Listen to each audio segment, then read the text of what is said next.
Welcome to Wife Cheating Story. I hope you have an enjoyable and relaxing time listening. Let's get started. We're incredibly grateful for your support. Before we begin today's tale, tell us, which city or country are you joining us from? We love connecting with our global audience. Now, let's dive into today's story. Chapter 1. The Quiet Architect.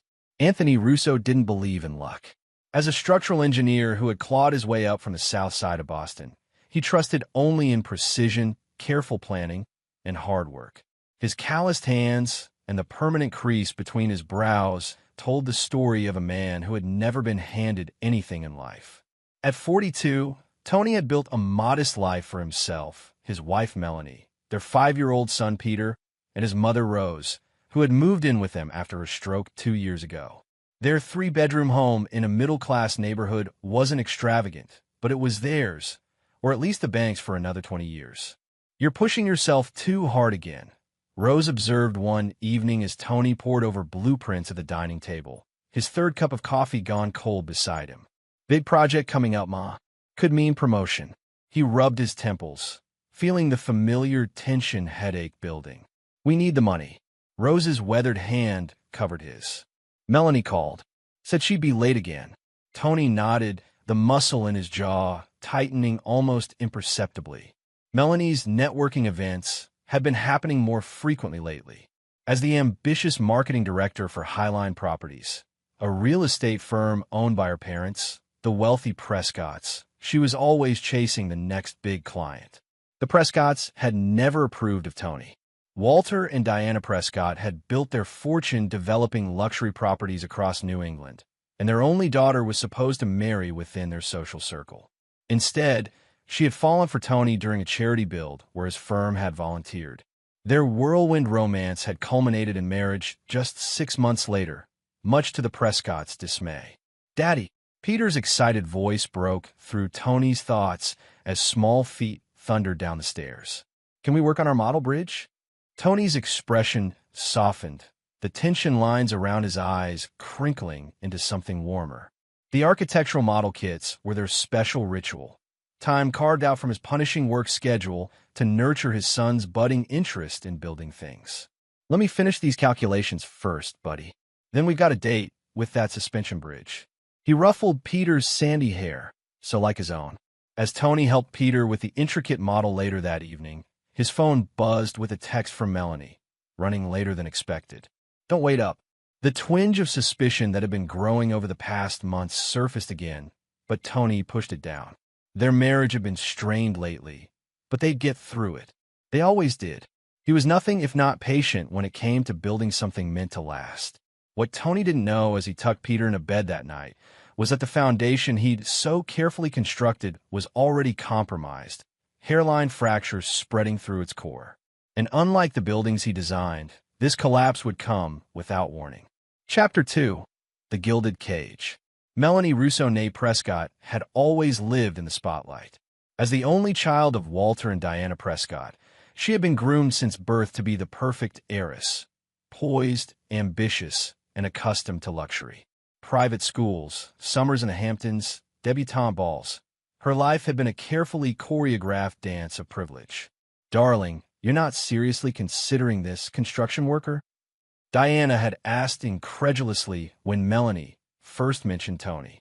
"He's a structural engineer, mother, with a master's degree." But her defense had fallen on deaf ears. The whirlwind romance with Anthony Russo had been her first real act of rebellion. Quiet, serious Tony with his capable hands and unwavering focus had seemed like an anchor in her world of superficial connections and family expectations.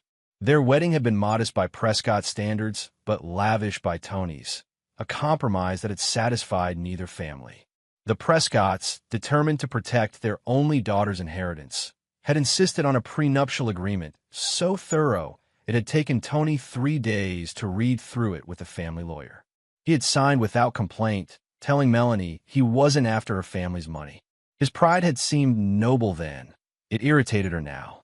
7 years into their marriage, Melanie found herself increasingly suffocated by the life she'd chosen. Tony's long hours, their modest home, the responsibility of caring for his aging mother.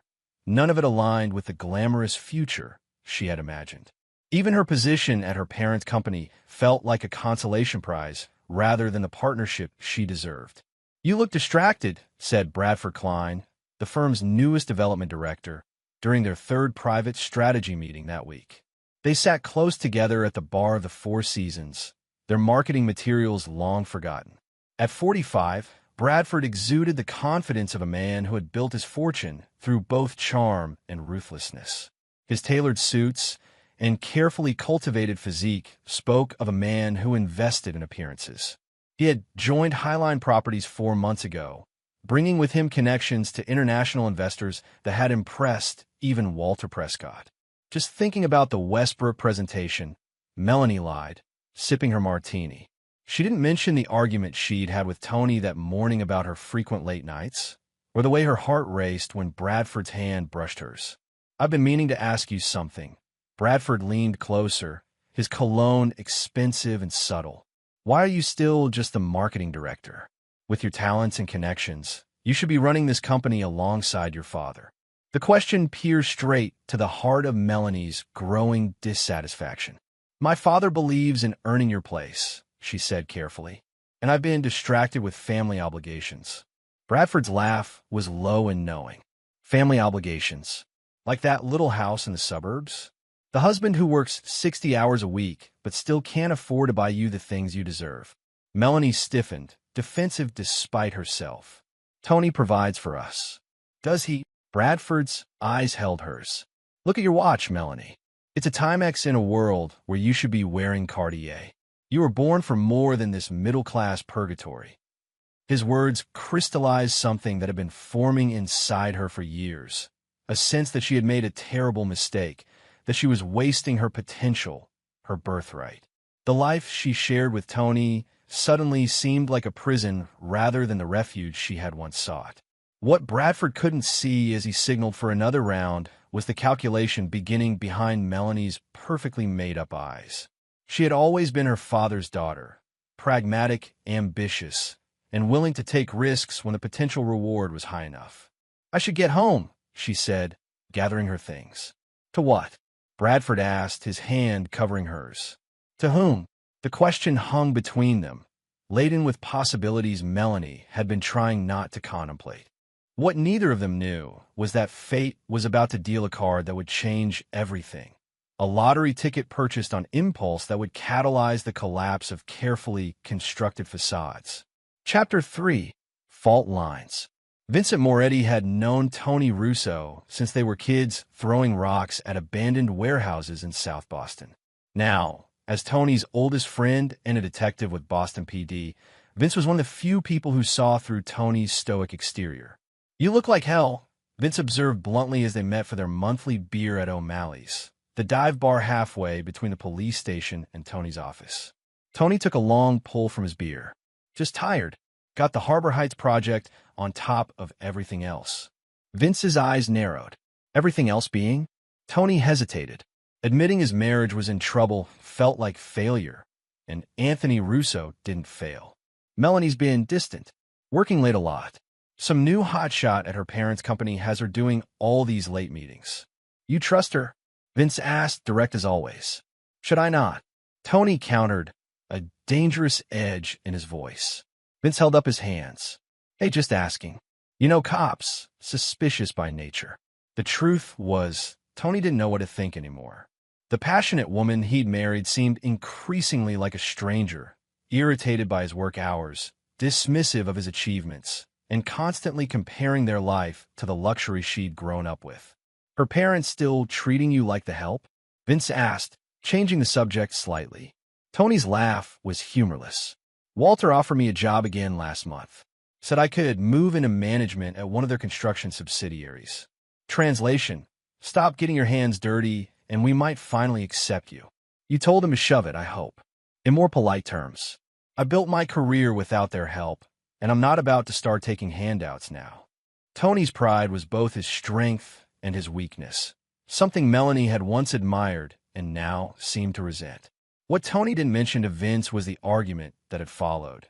Melanie accusing him of being stubborn and self-righteous, Tony questioning whether she had ever really respected his work at all. "How's the kid doing?" Vince asked, sensing Tony needed a change of subject. At this, Tony genuinely smiled. "Peter's amazing. Smart as hell. Building things already. Can you believe it? Kid's going to be an engineer like his old man. And your mom? Good days and bad. The physical therapy's helping, but..." Tony trailed off, the weight of responsibility evident. After Rosa's stroke, moving her into their home had been the only option. Tony refused to put her in a nursing facility, despite Melanie's increasingly vocal suggestions.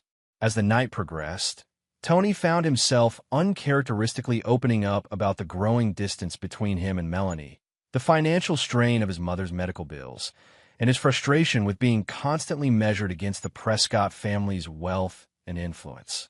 "Sometimes I think she regrets choosing me," Tony admitted after his third beer. Like she woke up one day and realized she traded her golden ticket for a blue-collar guy with calloused hands and a mortgage. Vince studied his friend. "You ever regret signing that prenup?" Tony shook his head firmly. "Never wanted their money. Just wanted her." What Tony didn't say was how the prenuptial agreement had become a symbol of everything wrong in their marriage. The fundamental imbalance, the Prescott's assumption that he was after their fortune, and most painfully, Melanie's apparent acceptance of that narrative. Neither man could have predicted how significant that legal document would soon become, or how the fault lines in the Russo marriage were about to rupture completely. Across town, in the luxury downtown condo Bradford Klein called home, Melanie lay awake beside her lover, watching the city lights through floor-to-ceiling windows. Their affair had begun just 6 weeks ago, but already Bradford was painting pictures of the life they could have together, a life of luxury, influence, and freedom from the domestic obligations that had come to feel like chains.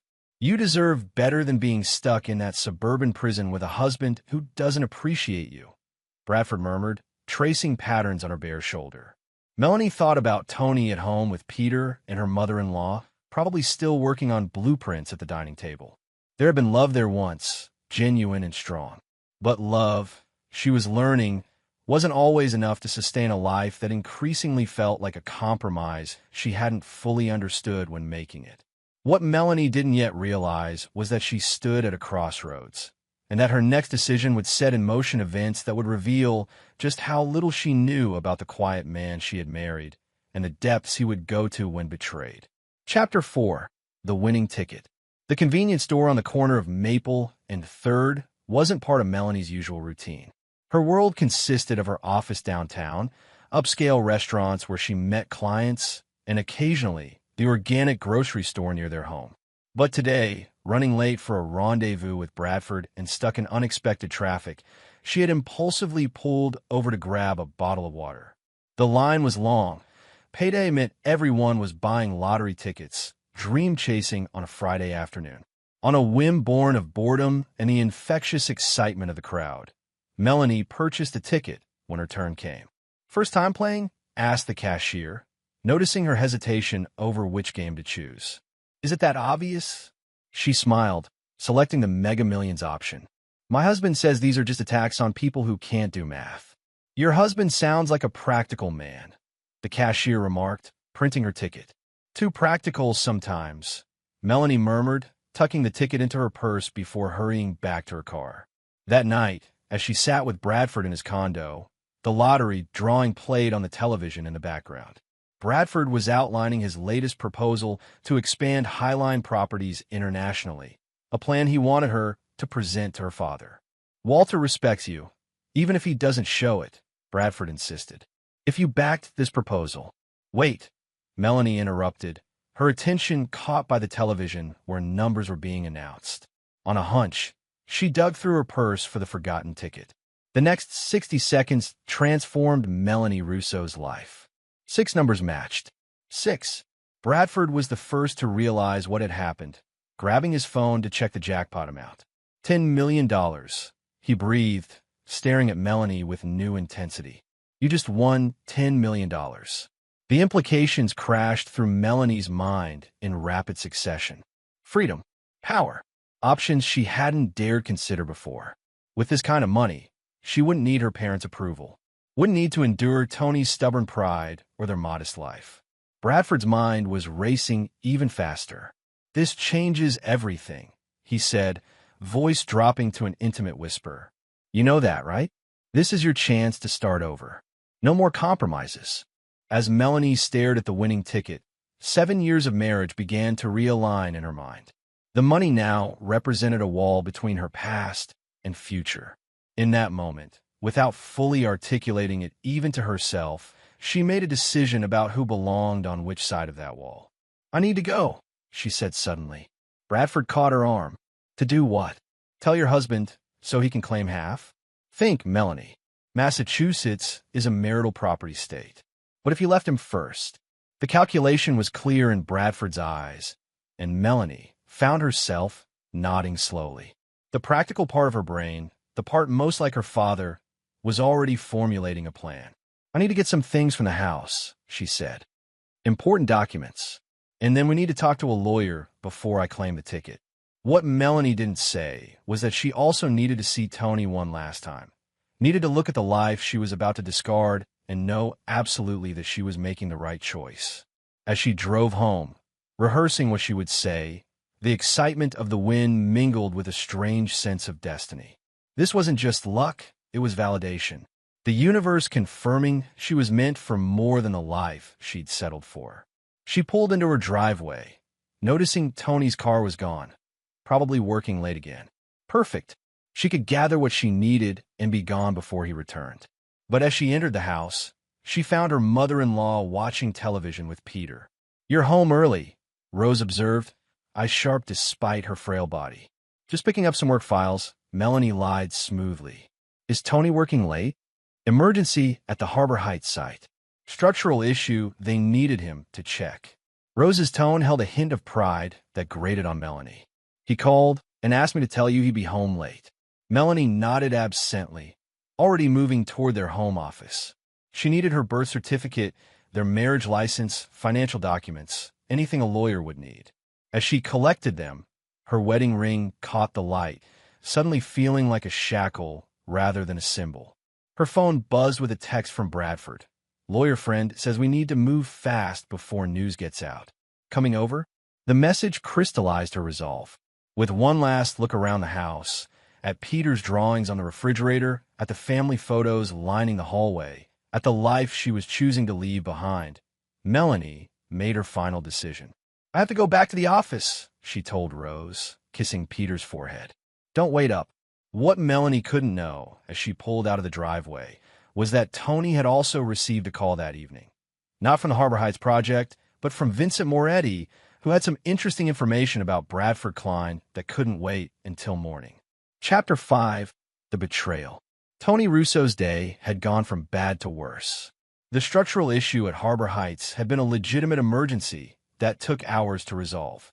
Then came Vince's call about Bradford Klein, a man Tony had never met, but whose name had been appearing with increasing frequency in Melanie's conversations. "Klein's got a reputation," Vince had said bluntly.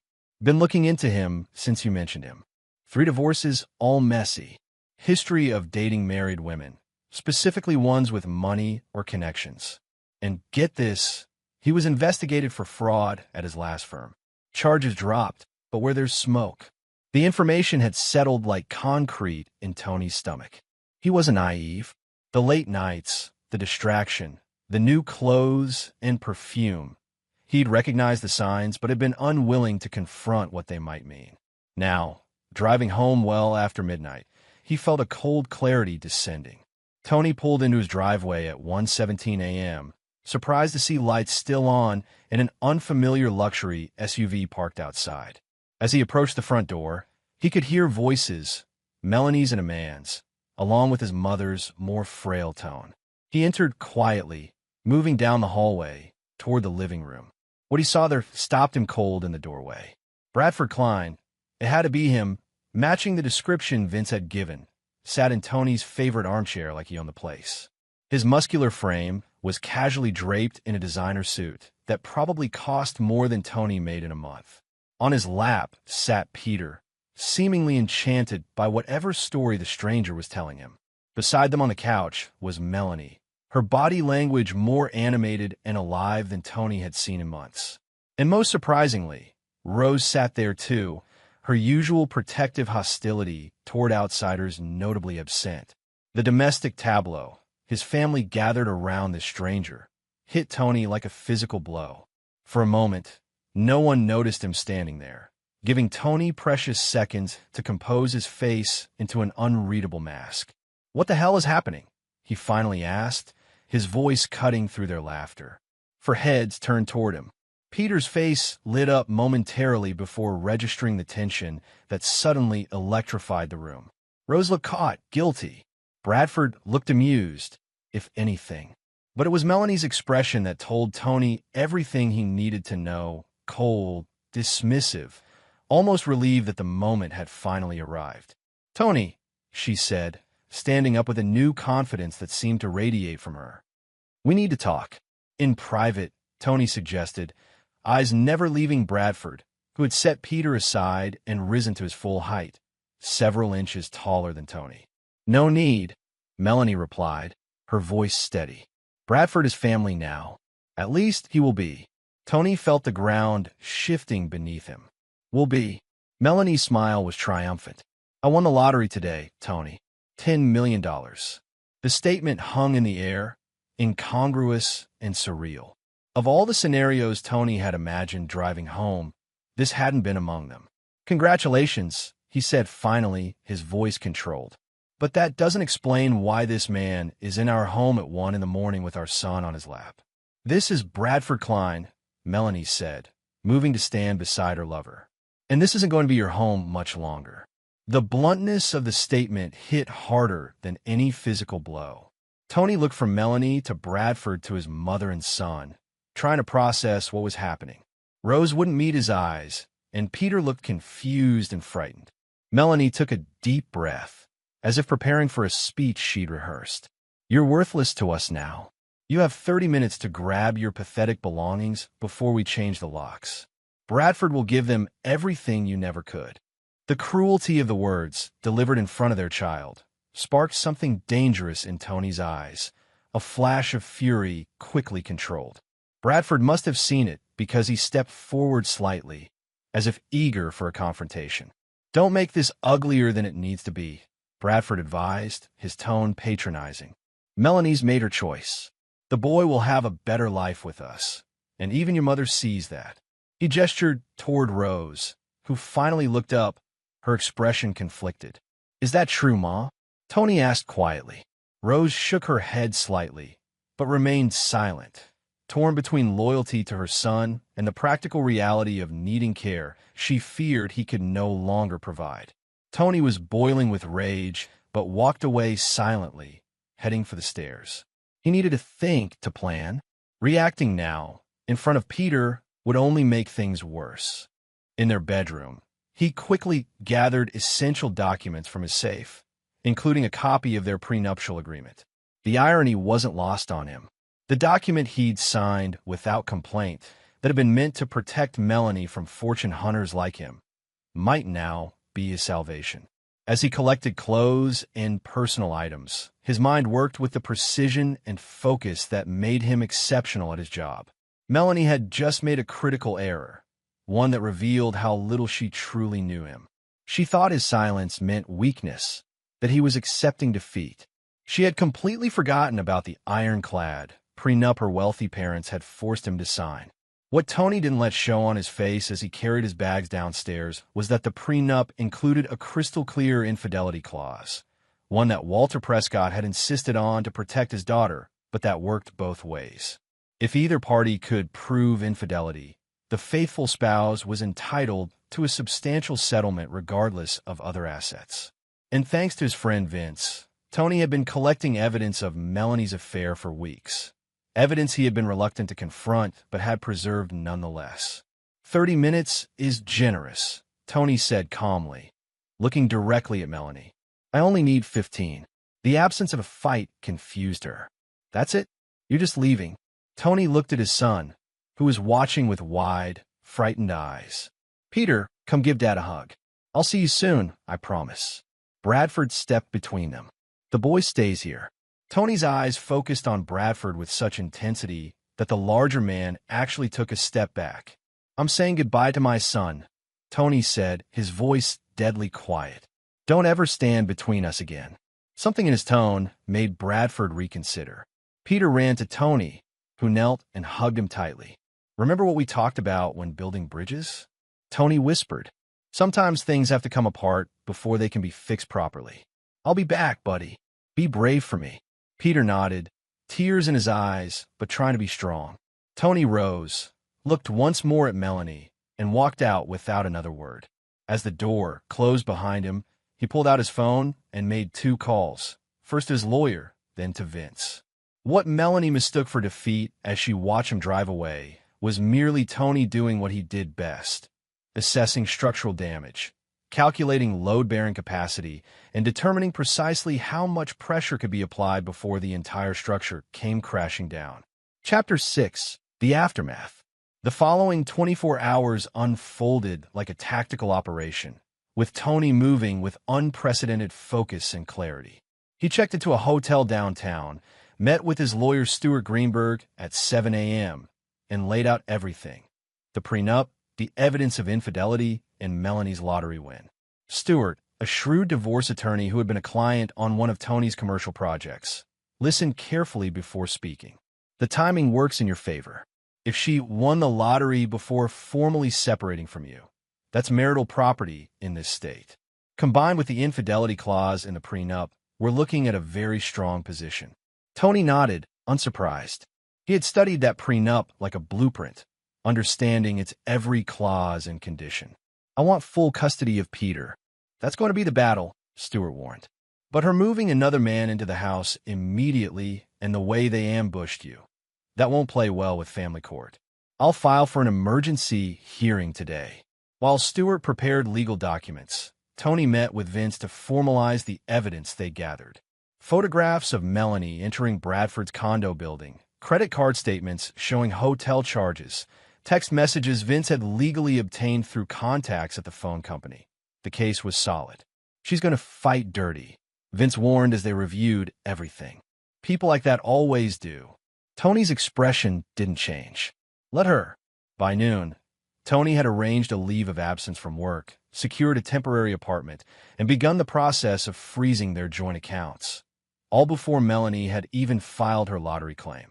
At 3 p.m., as Tony was meeting with a private investigator to dig deeper into Bradford Klein's background, Melanie's name flashed on his phone. He declined the call, watching as it joined 6 previous attempts. By 6 p.m., the count was up to 23 missed calls. It was Stuart who finally took a call from Melanie's hastily hired attorney. "They're scrambling," he reported to Tony afterward. "They didn't expect you to move this fast or have this kind of legal firepower. They're already talking settlement." Tony shook his head. "No settlement.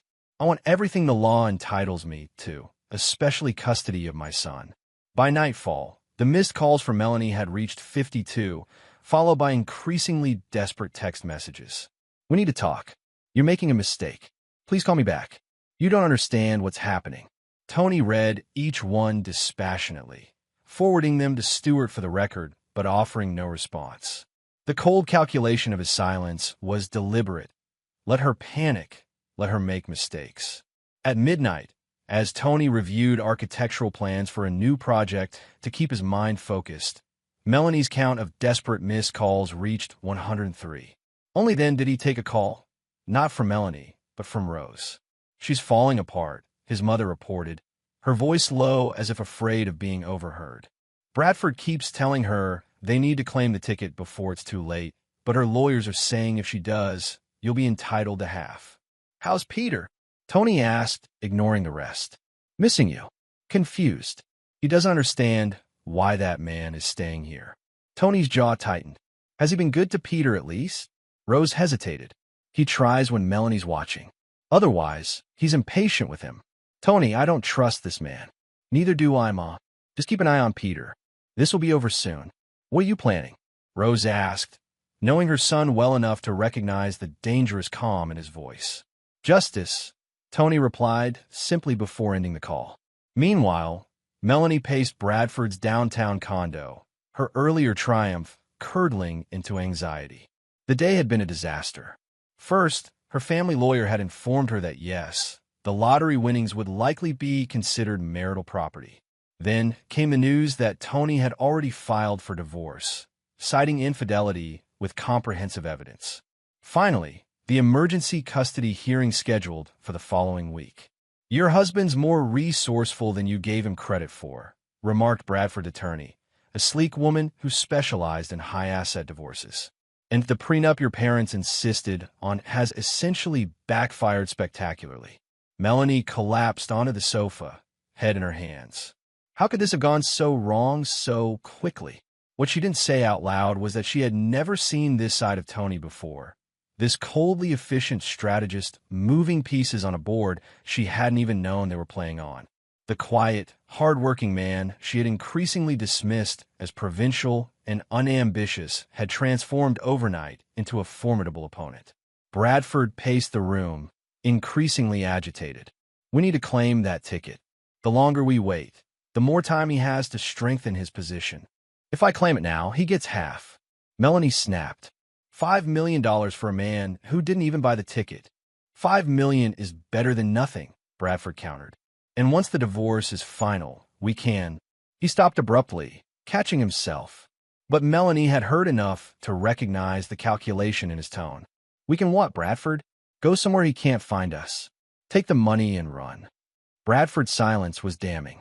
For the first time, Melanie wondered if Vince had been right about this man, if his interest had more to do with her family connections and now her lottery win than with Melanie herself. Her phone buzzed with a text from her father. "Meeting tomorrow. 9 a.m. My office. No excuses." The summons sent a chill through her. Walter Prescott did not tolerate embarrassment or scandal, and Melanie had just created both. The prenup had been his idea, his protection for the Prescott legacy. Now it was being wielded against them, and Walter would not be pleased. As midnight approached, Melanie made her 103rd call to Tony's number, desperate to negotiate, to find some way out of the trap she had unwittingly set for herself. When it went to voicemail yet again, she threw her phone across the room with a cry of frustration. "He won't answer," she said unnecessarily. "Why won't he just talk to me?" Bradford, pouring himself another scotch, didn't look at her as he replied. "Because he doesn't have to. He has all the leverage now." The truth of those words hung in the air between them. In less than 48 hours, the power dynamic of their relationship had completely reversed. Melanie had gone from the one walking away triumphantly to the one desperately seeking a conversation. What she didn't yet understand was that Tony's silence wasn't just tactical. It was the beginning of a carefully orchestrated plan that would ultimately bring both her and Bradford to their knees. And it was only just beginning. Across town, Tony sat in his temporary apartment, reviewing the prenuptial agreement one more time. There was a clause near the end that neither Melanie nor her parents had paid much attention to, a clause his own lawyer had insisted on including. It gave him the right to continue living in their marital home during divorce proceedings if he could prove he was the primary caregiver for any children of the marriage. Tony smiled faintly as he set the document aside and opened his laptop. It was time to compile Peter's medical records, school attendance logs, and the calendar entries showing who had taken him to appointments over the past year. The evidence would show what Tony had always known, that despite his demanding job, he had been a more present parent in his son's life. By morning, he would have everything needed to reclaim his home, his son, and his dignity. Melanie and Bradford had declared war without understanding who they were fighting. It was a mistake they would soon regret deeply. Chapter 7. The Counterattack. Walter Prescott's corner office on the 32nd floor of Prescott Tower commanded a panoramic view of Boston Harbor, a visual reminder of the power he wielded. At 72, he remained an imposing figure, silver-haired, immaculately dressed, with eyes that had evaluated and dismissed countless business rivals. Today, those eyes were fixed on his daughter with cold disappointment. "Explain to me," he said quietly, "how you managed to win $10 million and end up in a worse position than before." Melanie sat rigidly in the visitor's chair, feeling like a chastised child despite being a 39-year-old woman. Bradford had wanted to accompany her, But Walter's instructions had been explicit. Come alone. The timing was unfortunate, she began, trying to sound professional. Unfortunate? Walter cut her off. You bring your lover into your marital home, announce your intentions in front of your child and an elderly woman, and give your husband, who, need I remind you, signed a prenuptial agreement practically designed to reward him in exactly this scenario, a half hour to leave his own house. That's not unfortunate, Melanie. That's catastrophically stupid. The bluntness of his assessment stung, but Melanie couldn't argue. In the cold light of day, her actions seemed reckless, even to herself. The lawyers say I can still negotiate, she offered weakly. Walter laughed, a short, humorless sound. Your husband hasn't responded to 103 calls. He's not interested in negotiating. He's out for blood, and frankly, I don't blame him. He pushed a folder across his desk. Our investigators looked into your friend. Bradford Klein has quite a history. 3 divorces, all from wealthy women. Fraud allegations at his last firm. A pattern of living beyond his means. Did you know he's been using company resources to day trade? That he's currently underwater on that fancy condo by nearly $500,000. Each revelation felt like another nail in a coffin Melanie hadn't realized she was lying in. I didn't. Of course you didn't, Walter interrupted. Because you were too busy throwing away a solid marriage to a good man, a man I never gave enough credit to, apparently, for this opportunistic parasite. Melanie's eyes filled with tears of frustration. Why are you attacking me? I'm your daughter, and as your father, I'm trying to save you from yourself, Walter snapped. Anthony Russo isn't just some pushover construction worker. He's brilliant, methodical, and now thoroughly motivated to destroy you. Do you have any idea what he's been doing while you've been calling him incessantly? He pushed another folder toward her.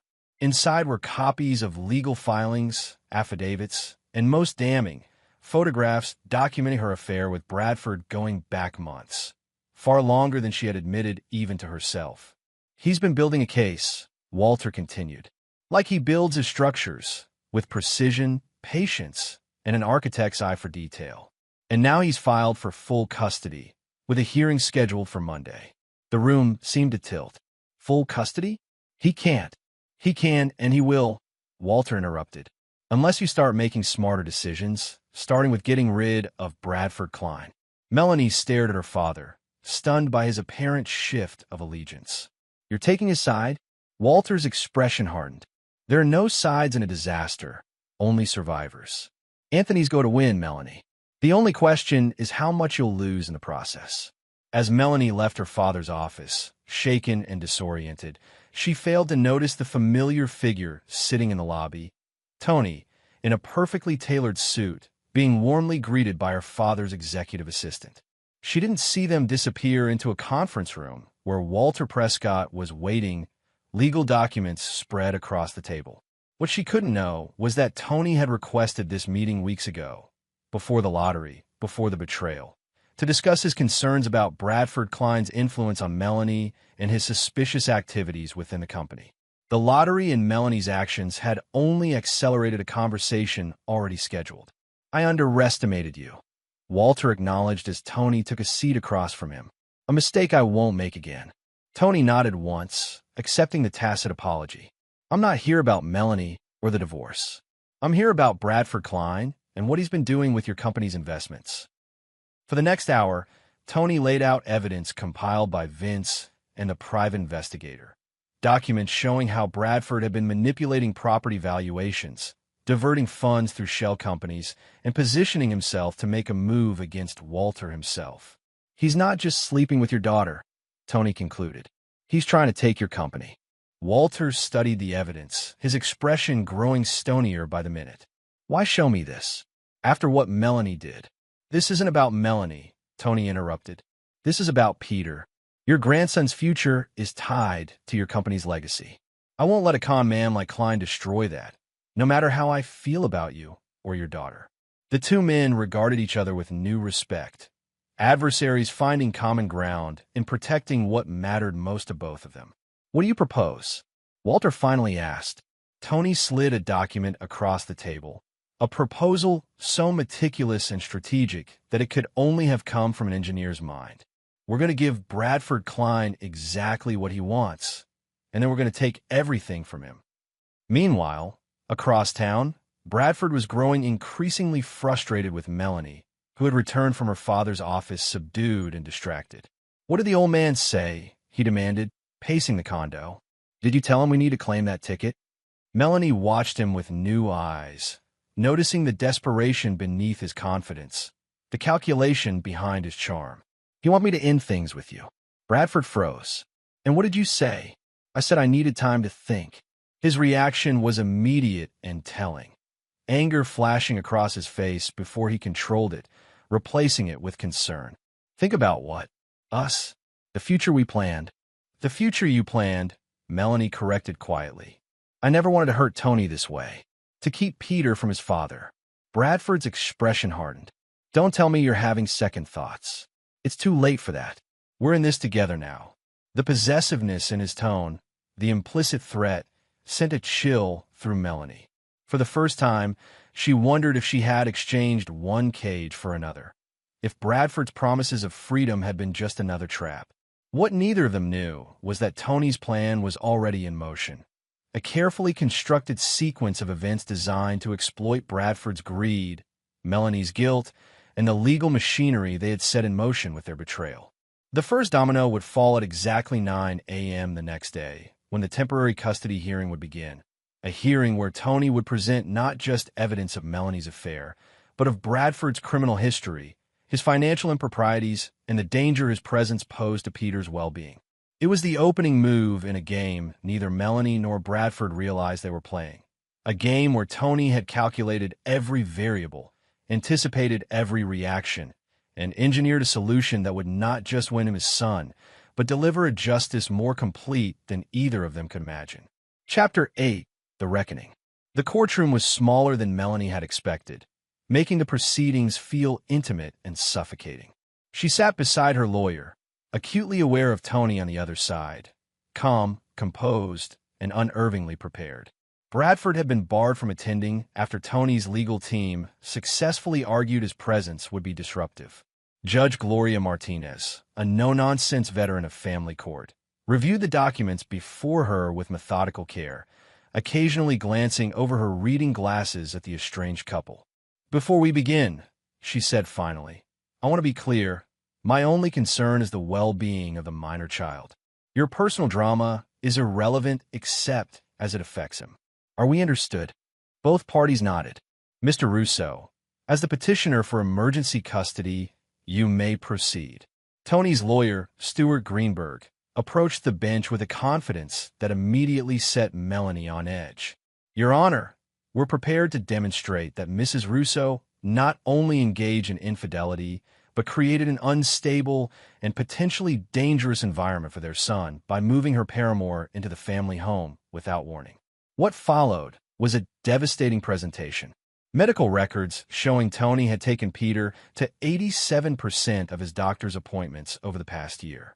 School attendance logs revealing it was Tony who most often dropped off and picked up their son. Photographs of Bradford's aggressive confrontation when Tony attempted to hug Peter goodbye. Most damaging were the background checks on Bradford, revealing not just his financial troubles and previous fraud allegations, but 2 restraining orders from ex-wives and a sealed juvenile record that Tony's investigator had somehow accessed. This man, Stewart emphasized, is now sleeping in the same house as a 5-year-old boy, despite having no legal relationship to him and a history of violent outbursts when his financial schemes are threatened. By the time Melanie's lawyer rose to respond, the damage was done.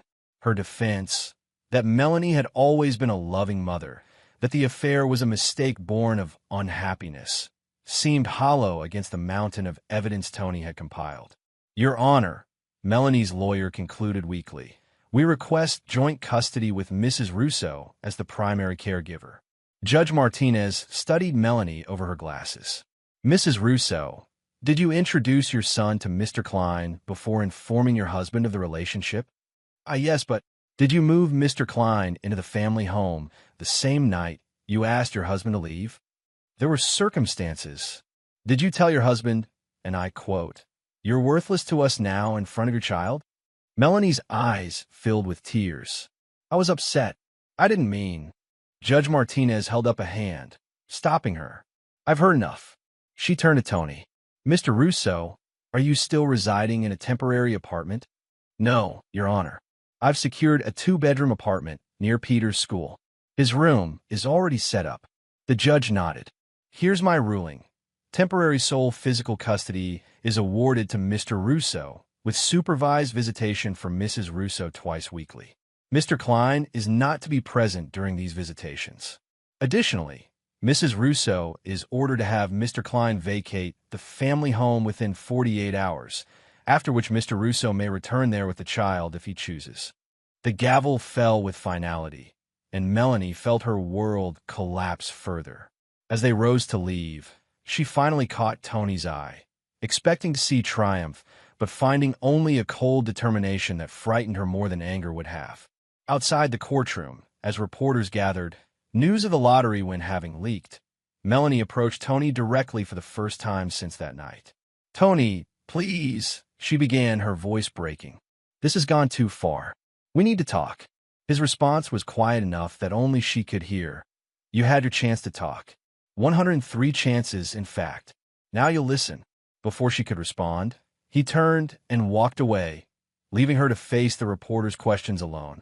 That evening, as Bradford raged through the house, throwing things and demanding Melanie fight back harder, she sat numb on the sofa. The man before her seemed nothing like the sophisticated businessman who had promised her a better life. His mask had slipped, revealing something ugly and desperate beneath. "We need to claim that ticket," he insisted for the 100th time. "Before he takes that too." "It's too late," Melanie said dully. "If I claim it now, it's marital property. He gets half." "Half is better than nothing," Bradford shouted, his face contorted with frustration. "At least we'd have something to fight with." Though he struck Melanie like a slap. There was no we anymore. Bradford's interest in her had clearly been contingent on what she could provide him. Now, with her parental rights diminished and her inheritance threatened, she was rapidly becoming a liability rather than an asset. Her phone rang, her father's ringtone. When she answered, Walter's voice was unusually gentle. "It's time to come home, Melanie." The unexpected compassion broke something inside her. "Daddy, I've made such a mess." "Yes," he agreed simply, "but you're still a Prescott. We clean up our messes." As Melanie ended the call, she found Bradford watching her intently. "What did he want?" "He's offering me a way out," she said carefully. Bradford's expression shifted, calculation replacing anger. "What kind of way out?" "I need to go see him," Melanie replied, already gathering her purse. "Alone? Like hell," Bradford snapped, blocking her path. "You're not making deals without me." For the first time, Melanie felt afraid of him, of the possessiveness in his eyes, the entitlement in his stance. "Move, Bradford. Not until you tell me what you're planning." The standoff was interrupted by the doorbell. Bradford yanked the door open to find Vincent Moretti standing there, his police badge visible on his belt. "Bradford Klein?" Vince asked, though he clearly knew the answer. "What do you want?" Vince handed him an envelope. "You've been served with a lawsuit from Prescott Holdings for fraud, embezzlement, and misuse of company resources. Additionally, this is a restraining order preventing you from approaching Walter Prescott, any Prescott property, or Melanie Russo outside of court proceedings." Bradford's face drained of color as he scanned the documents. "This is bullshit. You can't." "I'm just a messenger," Vince interrupted, his gaze finding Melanie behind Bradford. "Though I should mention, Mrs. Russo, your father asked me to escort you to his office if you'd like." The offer was a lifeline Melanie hadn't expected. She stepped forward, ignoring Bradford's attempt to grab her arm. "I would like that, detective." As they walked to Vince's car, leaving Bradford sputtering threats behind them, Melanie felt a strange combination of defeat and relief. Did Tony arrange this? Vince's expression gave nothing away. "Tony's focused on Peter right now. This is between you and your father." What Vince didn't tell her was that Tony had indeed orchestrated everything. The lawsuit, the restraining order, even this well-timed extraction. It was all part of the plan he had presented to Walter Prescott. a plan designed not just to win the divorce, but to systematically dismantle the threat Bradford posed to everyone involved. Meanwhile, at Walter's penthouse, Tony sat across from his former father-in-law, Rose and Peter safely ensconced in another room with Diana Prescott, who had taken an immediate grandmotherly interest in the boy she had rarely seen. "She's on her way," Walter confirmed, hanging up the phone. "Your detective friend is bringing her." Tony nodded, his expression unreadable. And Klein, served with both the lawsuit and the restraining order. He'll be in panic mode now, looking for a way out. Good. That's when people like him make mistakes. Tony stood, straightening his jacket. "I should go before she arrives. Peter needs this time with his grandparents without the complication of seeing me here." Walter studied the younger man with newfound respect. "You're not what I expected, Anthony. I thought you'd want revenge against Melanie at any cost." Tony's smile was faint but genuine. "This isn't about revenge, Walter. It's about justice, for Peter, for your company, even for Melanie in a way. Some structures can't be saved once the foundation is compromised, but sometimes you can salvage enough to build something better." As Tony left through a private elevator, neither man knew that Bradford Klein was already making his predicted mistake, breaking into Melanie's email account, finding the communication from the Lottery Commission, and formulating a desperate plan to claim the ticket himself. The final phase of Tony's strategy was about to begin, triggered by the very greed and panic he had calculated would be Bradford's downfall. Chapter 9. The Resolution. The headlines exploded across Boston the next morning. Lottery fraud. Man attempts to claim $10 million with stolen ticket. Prescott heiress's lover arrested in lottery scheme. Family court drama. Engineer wins custody as wife's affair implodes. Bradford Klein had made exactly the mistake Tony had anticipated. Desperate and cornered, he had attempted to claim Melanie's lottery ticket using a forged power of attorney document, a crime that had resulted in his immediate arrest when lottery officials, already alerted to potential fraud, contacted authorities. For Melanie, waking in her childhood bedroom in her parents' penthouse, the news was the final collapse of a life she had tried to build with Bradford. Watching the coverage on television, seeing his mugshot alongside stories detailing both the lottery fraud and the Prescott Company lawsuit, she finally understood the full extent of her misjudgment. "He never loved me," she said quietly as her mother brought her tea. Diana Prescott, elegant even in her distress, sat beside her daughter. "Men like that don't love, dear. They acquire." The simple truth of it brought fresh tears. "How did I not see it?" "Because you were looking for an escape," Diana replied with unusual insight, "from a life that felt smaller than what you'd imagined for yourself." Melanie looked up, surprised by her mother's perception. "I thought you never understood." "I understand more than you think. Why do you think I pushed so hard for you to maintain your career after marriage? It wasn't just about the Prescott name. It was about giving you space to be more than someone's wife and mother." She took Melanie's hand. "But happiness isn't found in escape, darling. It's built day by day in the life you choose to create." The wisdom of those words stayed with Melanie as she prepared to face what came next. A meeting with Tony, arranged by their lawyers for noon at the neutral ground of Stuart Greenberg's office. Tony arrived precisely on time, as he always did. The man who entered the conference room bore little resemblance to the shell-shocked husband who had walked away from their home 5 days earlier. He moved with quiet confidence, his tailored suit and composed demeanor projecting a strength Melanie had always known he possessed, but had somehow forgotten to respect. "Thank you for coming," she began as they sat across from each other, only their lawyers present. Tony nodded, but said nothing, waiting for her to continue. "I know no apology can undo what I've done," Melanie continued, her voice steady despite her nervousness. "But I am sorry, Tony, not just for the betrayal, but for failing to see who you really are. Who we could have been." Tony studied her for a long moment before speaking. "I didn't ask for this meeting to hear apologies, Melanie. I came to discuss terms." The formal language stung, but Melanie recognized it as necessary. "What terms?" Stuart slid a document across the table, a divorce agreement so comprehensive it accounted for every possible scenario, including the lottery winnings. In summary, Tony explained as Melanie scanned the pages, I'm requesting full legal and physical custody of Peter, with generous visitation rights for you. The prenup's infidelity clause entitles me to a $2 million settlement from your family's assets. As for the lottery winnings, I'm entitled to half as marital property. Melanie waited for the other shoe to drop. And nothing, Tony replied. That's what the law provides, and that's what I'm requesting.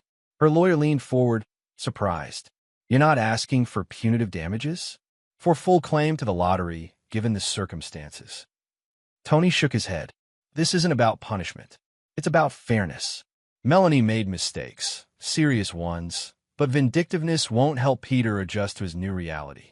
The reasonableness of his position, when he could have legally destroyed her, left Melanie speechless. Why? She finally managed. Because despite everything, Tony said quietly, we built something together once. It didn't last, but Peter is the foundation we created, and he deserves parents who can at least be civil to each other. Tears filled Melanie's eyes. I don't deserve this kindness. It's not kindness, Tony corrected her. It's pragmatism. We'll be connected through Peter for the rest of our lives. We can make that connection a battlefield or a bridge. I'm choosing a bridge. As the meeting concluded, with both parties agreeing to the terms pending final review, Tony rose to leave. Melanie stopped him with a gentle touch on his arm. What about the house? She asked. The agreement doesn't mention it. Tony's smile held a hint of the warmth she remembered from their early days. I never wanted that house, Melanie. It was always your dream, not mine. I've found a place Peter and I can make our own. Something solid, built to last. The metaphor wasn't lost on her. As he turned to go, she asked one final question. How did you know? About Bradford, about the lottery claim, about all of it. Tony paused at the door. I build things for a living, Melanie. That means understanding how systems work, where the pressure points are, how materials respond to stress. People aren't so different from buildings in that way. With that, he was gone, leaving Melanie with the realization that she had never truly known the man she had married. His depths, his capacity for both strategic thinking and measured forgiveness. 3 months later, as Tony helped Peter adjust the model skyscraper they had built together in their new apartment, his phone buzzed with a news alert. Bradford Klein's sentenced to 7 years for fraud, embezzlement. The case had been swift and devastating, with evidence provided by both Prescott Holdings and the Lottery Commission creating an airtight prosecution. Bradford's attempts to shift blame to Melanie had backfired spectacularly when Walter Prescott produced recordings of Bradford's proposals to defraud the company. Who's that, Dad? Peter asked, noticing Tony's phone. No one important, Tony replied, setting the phone aside. Just someone who made poor choices. Later that evening, after Peter was asleep, Tony sat on his balcony overlooking the city he had helped build, piece by piece. His own choices had led him here, to a new life constructed from the remnants of the old, stronger for having been tested. His phone rang, Vince calling with an update on Rose, who was now comfortably settled in an upscale care facility that Tony could easily afford with his share of the lottery winnings. The irony wasn't lost on him. Money that had been meant to separate him from his family had instead provided security for his mother and son. Across town, in her new condo purchased with her remaining lottery winnings, Melanie sat with her father reviewing proposals for a charitable foundation they were establishing together, her attempt to create something meaningful from her second chance. Tony approved the educational scholarship program for children of construction workers, she told Walter, still surprised by the continued civility of their co-parenting relationship. Walter nodded approvingly. He's a good man, better than either of us gave him credit for. Yes, Melanie agreed, her expression thoughtful. He always was. The prenuptial agreement that had been meant to protect Melanie had ultimately saved them both, providing Tony with justice without vengeance and giving Melanie consequences without destruction. The Ironclad document, like the man who had signed it without complaint 7 years earlier, had proven to be built on principles that could withstand even the most unexpected pressures. In the end, it wasn't luck that determined their fates, but character, revealed not in victory or defeat, but in how each of them chose to rebuild from the ruins of what they had once shared. For Tony, That meant creating a new foundation for himself and his son. For Melanie, it meant learning that true wealth wasn't found in escaping one's life, but in taking responsibility for building it with integrity. And for Peter, caught between them but loved by both, it meant understanding what his father had taught him about bridges, that sometimes things have to come apart before they can be fixed properly, stronger than before. And there you have it. Another story comes to an end. What did you think? I'd love to hear your thoughts in the comments below. If you enjoy this story, consider joining our community by subscribing. It means the world to us. For more stories like this one, check out the recommended videos on screen. And I'll see you there.